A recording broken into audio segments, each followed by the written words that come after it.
الذين آمنوا وتطمئن قلوبهم بذكر الله ألا بذكر الله تطمئن القلوب الذين آمنوا وعملوا الصالحات طوبى لهم وحسن مآب.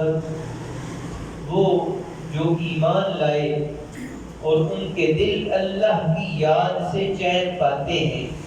سن لو، اللہ کی یاد ہی میں دلوں کا چین ہے. وہ جو ایمان لائے اور اچھے کام کیے ان کو خوشی ہے اور اچھا انجام. اب اللہ رب العزت نے پہلے کافروں کا ذکر فرمایا، اب اس کے ساتھ اہل ایمان کا ذکر فرمایا. یہ قرآن مجید فرقان حمید کا ایک اسلوب ہے، ایک طریقہ کار ہے کہ بہت سے مقامات پہ جہاں جنت کا ذکر ہوتا ہے ساتھ جہنم کا ذکر ہوتا ہے، جہاں کافروں کا ذکر ہوتا ہے وہاں ساتھ اہل ایمان کا ذکر ہوتا ہے، تاکہ دونوں رخ جو ہیں دنیا کے وہ انسان کے سامنے آ جائیں، دونوں پہلو اس کے سامنے ہوں، پھر وہ جسے چاہے اختیار کرے. تو فرمایا کہ اللہ رب العزت ہدایت انہیں عطا فرماتا ہے جو اس کی طرف رجوع کرتے ہیں. اور وہ کون لوگ ہیں؟ جو ایمان لائے اور ان کے دل اللہ کے ذکر سے چین پاتے ہیں. ان کے دلوں کو جو اطمینان نصیب ہوتا ہے وہ اللہ رب العزت کے ذکر سے ہوتا ہے. پھر دوبارہ اسی بات کو بیان فرمایا، یاد رکھو، سن لو، اللہ کی یاد سے میں ہی دلوں کا چین ہے. دل کا اطمینان اللہ کے ذکر میں ہے، اس کے علاوہ اور کوئی چیز نہیں جس سے دل مطمئن ہو جائے. اور پھر خوشخبری ساتھ ارشاد فرمائی کہ وہ لوگ جو ایمان لائے اور پھر نیک عمل بھی کیے تو فرمایا ان کے لیے خوشخبری بھی ہے اور اچھا انجام بھی. اب اس آیت مبارکہ میں دو باتیں میں آپ کی خدمت میں عرض کرنا چاہتا ہوں. سب سے پہلے یہاں علماء نے بات سمجھانے کے لیے ایک اعتراض کو ذکر فرمایا اور پھر اس کے اعتراض کا جواب ہمیں ارشاد فرمایا.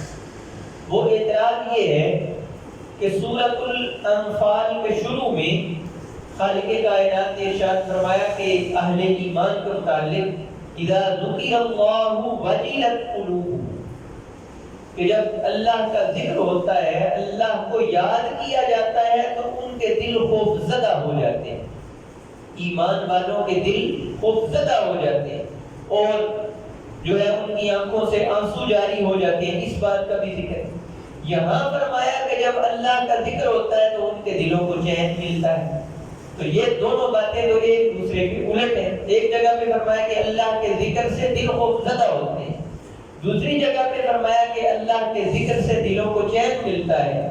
تو یہ دو متضاد باتیں جو ہیں ان کا ذکر کے ساتھ جو ہے وہ تعلق کیوں قائم کیا گیا؟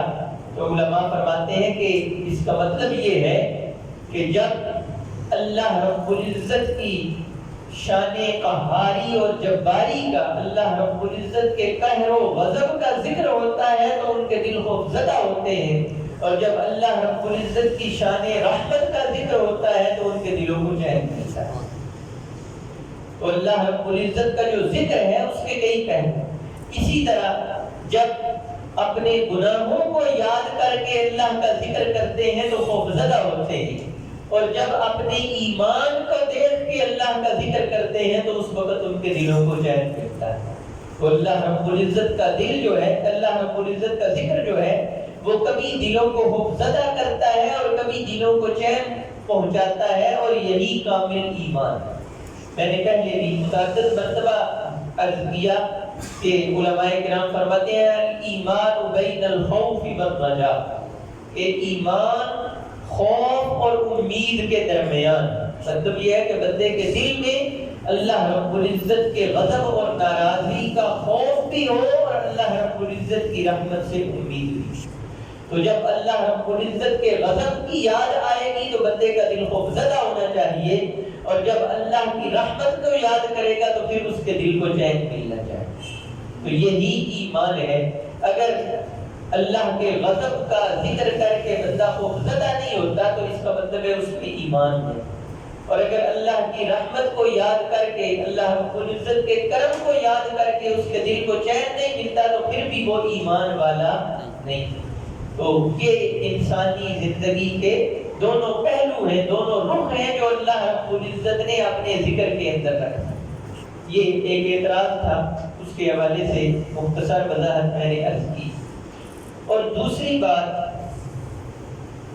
کہ آج کہ اس دور کے اندر جب سائنس نے بڑی ترقی کر لی اور انسان اپنے آپ کو ایک بہت ہی کامیاب سمجھنے لگا، ہم نے چاند پہ قدم جما لیے، مریخ پہ ہم نے کمندیں ڈال لی، اور نئی سے نئی ٹیکنالوجی اور ایجادات اور پتہ نہیں کیا کیا کچھ سامنے آ رہا ہے، تو انسان جہاں اپنے آپ کو بہت ہی طاقتور، بہت بڑا سمجھنے لگا ہے، تو اس کے ساتھ ساتھ انسان اندر سے اتنا ہی کھوکھلا ہوتا جا رہا ہے، اندر سے اتنا ہی کمزور ہے، اطمینان اتنا ہی کم ہوتا جا رہا ہے۔ یہ ایک حقیقت ہے، یہ صرف کہنے کی بات نہیں۔ جیسے کچھ باتیں ہوتی ہیں مشہور ہو جاتی ہیں کہ وہ ہر دور میں لوگ ایسے باتیں کہتے رہتے تھے، جی اب بیماریاں بڑی بڑھ گئی، یہ ہو گیا، فلاں وبا آ گئی، اس طرح کی باتیں ہیں جو ہر دور میں، اگر آپ آج سے 200 سال 300 سال پہلے کی کتابیں بھی اٹھا کے دیکھیں، تاریخ پڑھیں تو آپ کو وہی باتیں نظر آئیں گی۔ لیکن یہ ایسی بات نہیں، یہ حقیقت ہے کہ اس وقت پوری دنیا کے انسان کو اطمینان کی تلاش ہے۔ بڑے بڑے محلات، بڑی بڑی سہولیات اور سب کچھ ہونے کے باوجود انسان اطمینان سے محروم ہے۔ تو اللہ رب العزت نے اپنے مقدس کلام میں ہماری جو یہ تلاش ہے، اس کا مقصود، اس کی منزل ہمیں بیان واضح طور پہ فرما دی کہ اللہ کے ذکر میں دلوں کا چین۔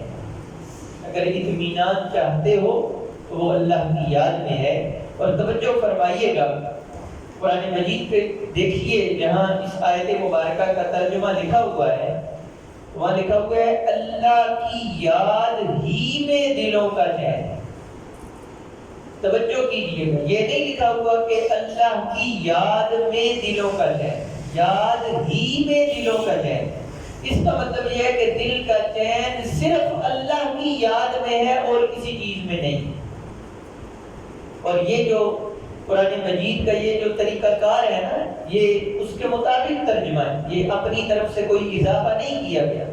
عربی زبان کا یہ قانون ہے کہ جو چیز یہاں بھی ذکر اللہ بعد میں ہونا چاہیے، اس کو پہلے ذکر کر کے، پہلے ذکر اس لیے کیا گیا کہ پتہ چلے کہ اللہ کی یاد ہی میں دل کا چین۔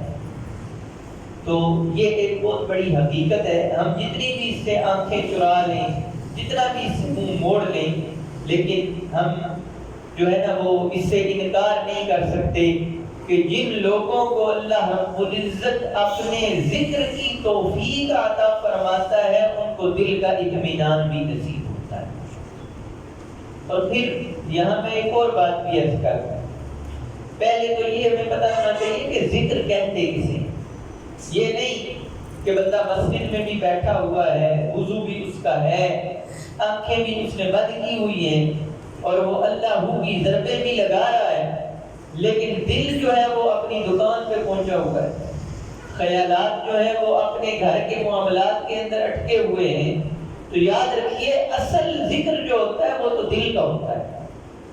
مثلا ایک آدمی کوئی غلط کام کرنے لگا، وہ غلط کام اس کے اختیار میں تھا، لیکن اس وقت اس نے دل کے اندر یہ سوچا کہ اگر میں یہ غلط کام کروں گا تو اللہ رب العزت ناراض ہوں گے، تو اس ناراضگی کے خوف سے اس نے وہ غلط کام نہیں کیا۔ تو یہ اللہ کا سب سے بڑا ذکر ہے، کیونکہ دل میں اللہ کو یاد کر کے اس کام سے رک گیا، اور پھر ایک صحیح کام کیا اور دل میں یہ سوچا کہ میں یہ کام اس لیے کر رہا ہوں کہ یہ کرنے سے اللہ رب العزت خوش ہوں گے، راضی ہوں گے۔ تو یہ اللہ کا سب سے بڑا ذکر ہے۔ یہ نہیں کہ بس اللہ ہو کہنا اور لا الہ الا اللہ پڑھتے رہنا، صرف یہی ذکر ہے، یہ بھی بہت ہی افضل ذکر ہے، اعلیٰ ذکر ہے، لیکن یاد رکھیے کہ ذکر جو ہے اس کے 3 درجے ہیں، اور سب سے بنیاد اور جو بڑا ذکر ہے وہ دل کا ذکر ہے۔ وہ یہ ہے کہ بندہ دل سے اللہ کو یاد کرے، اس کے دل میں اللہ کی یاد۔ جیسے ہمارا اگر کوئی پیارا، کوئی عزیز اس دنیا سے چلا جائے تو کبھی کبھی ہمیں تنہائی میں اس کی یاد نہیں آتی، ہم سوچتے ہیں وہ ہمارا عزیز تھا، ہم فلاں جگہ پہ اکٹھے گئے تھے، فلاں جگہ پہ ہم بیٹھے تھے، فلاں بات ہوئی تھی، تو یہی ذکر ہوتا ہے۔ تو اسی طرح جب بندہ بیٹھا ہو کہیں، چاہے تنہا ہو چاہے محفل میں ہو، تو وہ یہ سوچے، اس کے ذہن میں یہ بات آئے کہ وہ کتنی عظیم ہستی ہے جس نے مجھے پیدا کیا، جس نے مجھے یہ نعمتیں عطا فرمائی، جو میری اتنی بڑی بڑی غلطیوں سے درگزر کرتا ہے، میری غلطیوں پہ پردہ ڈالتا ہے۔ تو جب یہ بندے کے دل میں خیالات پیدا ہوں گے اور اس کی وجہ سے اس کے دل میں اللہ کی محبت اور اللہ کا خوف پیدا ہوگا، تو یہ سب سے اعلیٰ ذکر ہوگا۔ تو اطمینان اس ذکر سے ملتا ہے۔ دل کہیں اور ہو اور زبان سے بندہ کہتا رہے اور ساتھ ساتھ جو ہے وہ جسم کو بھی حرکت دیتا رہے، تو اس سے بندے کو اطمینان نہیں ملتا۔ اس لیے ایک یہ بات یاد رکھنی چاہیے۔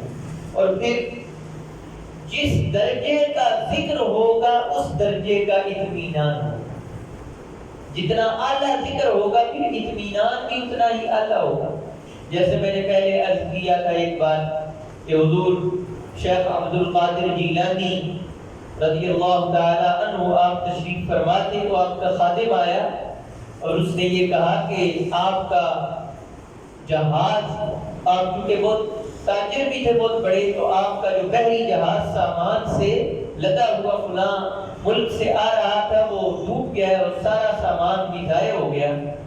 تو آپ نے یہ بات سن کے تھوڑی دیر خاموشی اختیار فرمائی اور پھر فرمایا الحمدللہ۔ پھر تھوڑی دیر بعد وہ دوبارہ آیا بھاگتا بھاگتا، اس نے کہا حضرت وہ غلط اطلاع ملی تھی، بالکل جہاز سلامت جو ہے وہ پہنچ آیا ہے، سارا سامان بالکل سلامت ہے۔ پھر آپ خاموش رہے اور پھر فرمایا الحمدللہ۔ تو اس نے پوچھا کہ یہ کیا، نقصان پہ بھی الحمدللہ اور جب خوشخبری ملی تو اس پہ بھی الحمدللہ؟ تو فرمایا کہ جب تم نے مجھے وہ خبر سنائی تو میں نے اپنے دل پہ غور کیا کہ مجھے کوئی تکلیف کوئی دکھ ہوا ہے، تو مجھے کوئی دکھ نہیں ہوا، تو میں نے اس پہ اللہ کا شکر ادا کیا۔ اور جب خوشخبری سنائی تو پھر میں نے غور کیا کہ مجھے خوشی ہوئی ہے، تو مجھے کوئی خوشی نہیں ہوئی تھی، تو اس لیے میں نے الحمدللہ کہا۔ مطلب کیا ہے؟ اللہ کی یاد نے دل کو اتنا مطمئن کر دیا ہے کہ دنیا کے نقصان سے کوئی غم نہیں ہوتا اور دنیا کے فائدے سے کوئی خوشی نہیں ہوتی۔ تو یہ سب سے بڑا اطمینان۔ تو ان کا ذکر جتنا اعلیٰ تھا، اللہ رب العزت نے اطمینان بھی اتنا ہی اعلیٰ عطا فرمایا۔ آج ڈپریشن اور بے اطمینانی اور یہ ساری چیزیں جو ہیں یہ کیوں ہیں؟ اس لیے کہ اللہ کو ہم نے یاد کرنا چھوڑ دیا۔ اب اس میں بھی میں مزید تھوڑی سی وضاحت کر کے آگے چلوں گا، میں زیادہ لمبا نہیں کرنا چاہتا اس بات کو، لیکن توجہ کیجئے گا۔ اللہ کو یاد کرنا ہم نے کیسے چھوڑا؟ وہ اس طرح کہ دنیا کے بہت سے معاملات جو اللہ رب العزت کے قبضے میں ہیں، ہم نے انہیں اپنے اختیار میں سمجھ لیا۔ دیکھیں ایک چیز ہے، تو جب مثلا ایک آدمی ہے وہ آپ کا کوئی فائدہ نہیں کر سکتا، آپ کو کوئی فائدہ نہیں پہنچا سکتا، تو وہ آپ کو کوئی فائدہ نہ پہنچائے تو آپ کو اتنا دکھ نہیں لگے گا۔ لیکن ایک آدمی آپ کو فائدہ پہنچا سکتا ہو اور پھر نہ پہنچائے، پھر تو آپ کہیں گے کہ یہ تو مجھے فائدہ دے سکتا تھا، تو اس نے مجھے نہیں دیا، تو آپ کو پریشانی ہوگی۔ تو ہم نے کیا سمجھا کہ یہ فائدہ اس کے اختیار میں تھا، اس نے نہیں کیا تو ہمیں دکھ ہوا۔ جب اختیار میں نہیں ہوتا تو دکھ نہیں ہوتا۔ تو ہم نے جب دنیا کے معاملات کو اپنے اختیار میں سمجھنا شروع کیا تو ہمیں دکھ ہونا شروع ہوا۔ اگر ہم یہ سمجھ لیں کہ یہ اللہ کے اختیار میں ہے، ہمارے اختیار میں ہے ہی نہیں، تو پھر دکھ نہیں ہوگا۔ جب دکھ نہیں ہوگا تو پھر ڈپریشن بھی نہیں ہوگا، پھر بے اطمینانی بھی نہیں ہوگی۔ تو یہ ہم نے اللہ کا ذکر، جب بھی مثلا اسلام یہ نہیں کہتا کہ جو ظاہری اسباب ہیں ان کو ترک کر دیا جائے، لیکن اسلام یہ ضرور کہتا ہے کہ ظاہری اسباب کو اختیار کر کے بھروسہ اللہ پہ کیا جائے۔ ہم نے کیا کیا ہے؟ اللہ کی یاد کو اس طرح چھوڑا ہے کہ بھروسہ بھی انہی پہ کرنا شروع کر دیا ہے۔ یہ میں چند دن پہلے انہی آیات کی تفسیر دیکھ رہا تھا تو ایک مفسر جو ہے انہوں نے یہ جملہ کہا ہے جو ہمارے لیے بہت ہی قابل غور ہے. توجہ فرمائیے گا اس بات پہ. میں اس موضوع پہ یہ آخری بات کہہ کے پھر آگے جا رہا ہوں اور بہت ہی قیمتی بات ہے کہ جب کوئی حادثہ ہوتا ہے چاہے چھوٹی سطح پہ ہو, کوئی ایکسیڈنٹ ہو گیا روڈ پہ اس طرح کا, یا بڑا حادثہ ہو, کوئی سیلاب آ جائے, کوئی زلزلہ آ جائے, کوئی اس طرح کی بات چیت ہو جائے, تو اس وقت آج بھی دنیا میں ایسے واقعات کے بعد مسلمانوں اور کافروں کے رویے میں کیا فرق ہے یہ ہمیں دیکھنا ہے کہ مسلمانوں کا رویہ کیا ہے اور کافروں کا رویہ کیا ہے. زلزلہ آیا تو کافروں نے کہا جی زمین کے نیچے وہ پلیٹیں ہوتی ہیں وہ حرکت کرتی ہیں تو زمین ہلنے لگتی ہے, گر گئے جی, اتنے بندے مار گئے جی, بڑا افسوس ہے, اس کی مدد کرو, یہ ہوئی ساری باتیں.